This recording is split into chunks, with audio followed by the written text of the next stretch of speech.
fighting out of the blue corner, wearing silver, official weight 170 pounds, professional record 48 victories, including 32 knockouts, 5 defeats, and 1 bout even. He's from Philadelphia, Pennsylvania, and this future Hall of Famer is a 2-time world champion. The former light heavyweight world champion and former undisputed middleweight champion of the world, Bernard, the Executioner Hopkins.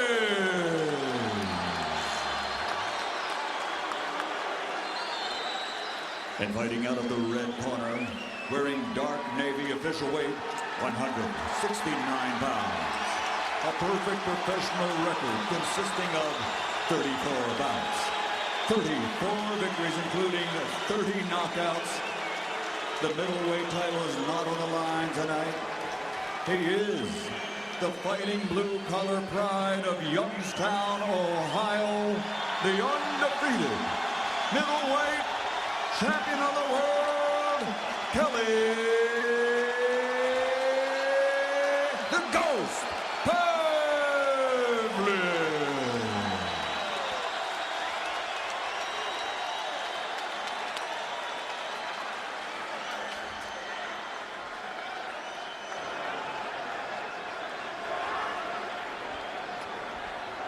Kelly, Bernard, you receive your instructions. Again, I repeat, obey my commands at all times. Keep it nice, clean, and professional. Touch them up. Good luck to both of you. Final instructions from referee Benji Estevez. Welcome to Atlantic City for the main event, folks. I'm Alan Massengale, along with Dave Bontempo and Ron Borges. It's been a long night of fighting, but all leading up to this, I'd have to judge by what we heard, is a pro-Pavlik crowd for the most part. I think they all paid a lot of heavy toll fees to get over here from Ohio, and here we go. 12 rounds of boxing action from Boardwalk Hall in Atlantic City. Pavlik on your right side, the champion, taking on Bernard Hopkins in a light heavyweight bout at a catch weight of 170 pounds. A fight that the money was too good to turn down. And we'll see what happens in this one. They sold out the house, practically $700 ringside seats. The Youngstown Brigade coming down, and the Hopkins living about less than 80 miles away from here, but it's Pavlik's crowd. I don't think, guys, the pre-fight ceremony put on by Hopkins and his hood and all those other things rattled Pavlik at all. No, I don't think so, but you know, that was all part of the gamesmanship that's going on here, the referee controversy. There was an argument over who was coming into the ring first. Pavlik's people said, we're the champion, we come in last. Hopkins people said, he's the legend, he comes in last. So ultimately he came in last and made Pavlik wait in the neutral corner. Which won't help him with the fight style.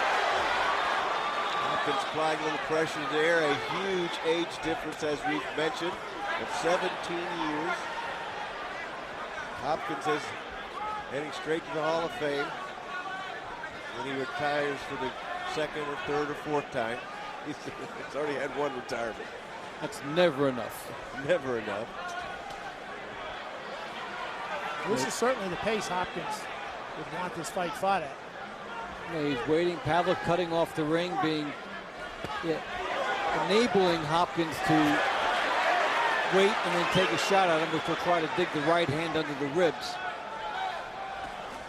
And it should be mentioned that the man who ended the great middleweight reign of Bernard Hopkins, Jermaine Taylor, was a guy that Hopkins couldn't beat and Pavlik destroyed after being knocked down and coming back and won twice. Yeah, two fights for each. 2 fights for each. Let's go. In that first fight with Taylor, he hit Hopkins with a good right hand in the second round and slowed him for several rounds, but then Hopkins mugged him from round 9 on. And Taylor really hasn't been quite the same since then, although winning the rematch. He'll try to do the same against Pavlik, try to mug him. Now, Pavlik trying to lead right there. That last 15-20 seconds, pretty fast-paced. Shows what he'll try to do, though, Sure. which is to have Pavlik standing there and then go at him and then come out. One little issue here already. Some of that off. Too much Vaseline. Usually the Vaseline issue. Time in. Okay, round 2.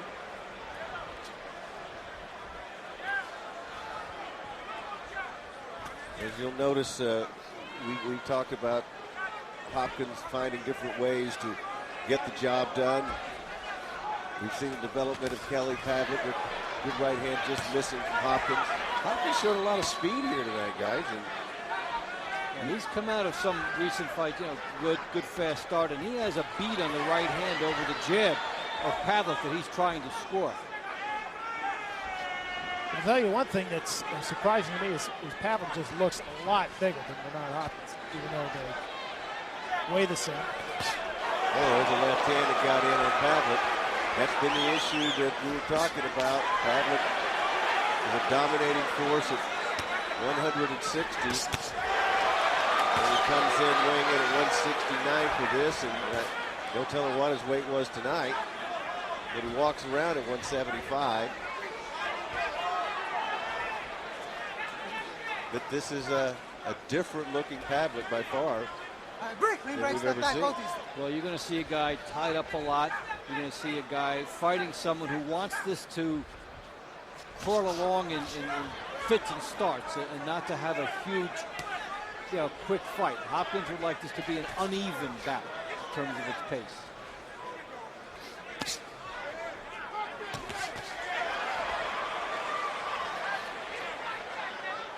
He'll change like a chameleon throughout the fight, showing flashes of speed early, but don't be surprised when you start seeing the shoulder movement. Hopkins got to him. He sure did. Caught him with a straight left hand. He sure did. You can tell Pavlik's reaction. He's in a little bit of trouble. Of course, we've seen that before. Same round he got hurt, Jermaine Taylor. Remember the second round? Yeah, he was down in 2 punches from being out in that one before coming back. A combination, left hand, right, left, got in. You've been talking about the right hand over the jab. Pavlik's got to keep him off of the jab, and he's not throwing it. Well, Pavlik does need to fire a quick jab and then bring it back because Hopkins is playing off that and then charging him and doing the mugging job. There you go, part of the gamesmanship. I told you, you're not going to see speed all the time. You're going to see a bull rush every now and then. Pavlik already starting to get a little bit of a mouse on his right eye. Well, that might have been a wake. All right, we'll see if that was a wake-up call for Kelly Pavlik. You heard it in the corner. We're talking about that jab, and he wasn't throwing. He wasn't doing, as Ron said, anything except letting Bernard use his strategy to fight him as if he's fighting for the lead right hand. Fighting the southpaw. Can't throw a double jab if you're not throwing a single jab. Yeah, you got to throw one first to get the second one, don't you? It's like you can't pull the trigger. Whether he has too much respect for Hopkins, which can be a problem. Or Hopkins is lined up defensively exactly where Hopkins, where Pavlik wants to throw the jab, and he's waiting. Exactly, and Hopkins is smart enough to take the fight to him when he can, and that's what he's doing. I think Pavlik didn't expect Estevez it. has got his hands full here. Now, Hopkins senses indecision, and then he jumps on it. You won't find a more cerebral fighter than him ever. Pavlik was not expecting Hopkins to set the pace because he hasn't been in his last few fights. And as we said in the preview, you never know what Hopkins is going to do. He does what he has to do, and right now he's just, I think he just adjusts on the fly like all the great ones do. He senses some kind of weakness, and that's where he is. I think his feeling also was, I'm going to come for him before he comes for me. And he's getting off the punches early. And Pavlik hasn't landed anything solid.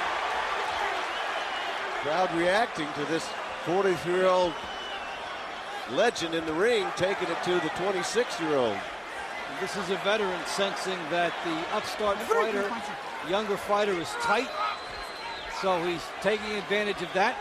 And so far, the weight class deal for Hopkins is working out too. Guy's just not coming up with the same type of power, but he is tight. Pavlik has to let his hands go and try to get into a rhythm. And he can't allow himself to get tied up like just happened in here. You got him in a position you want him in. Don't let him grab you. You got to punch. And that's another sign.